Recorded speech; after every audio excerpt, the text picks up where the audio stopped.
چې 2020 باندې ماښام موږ ته اطلاع میلاو شوه چې یاره تورمنګ نه کچرې رالي او پاټاو کې بېګاله د شپې په دوی کټایي کوي او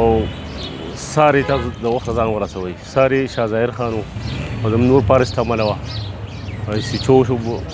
سیب آباد او واړی نه ورسره سټاف راغوښتو هغې لاړه هلته کې چې ولاړه نو په موقع باندې 13 کچره 4 ملزمان او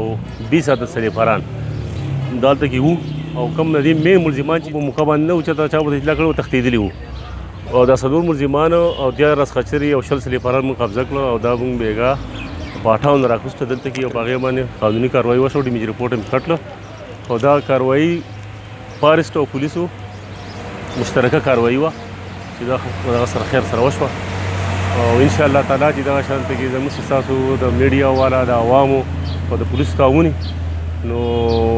ځنګلي به انشاءالله الله پاک خیر کې بچ پشي او څنګه اطلاع وشوه نو موږ بر وخت لاړلو ساره پولیس نه پریوه زموږ سره زموږ د فارسټ سټاف و موږ لاړو موقع ته په موقع باندې موږ د هغوی ټنټونه چې کوم ځای لګولي وو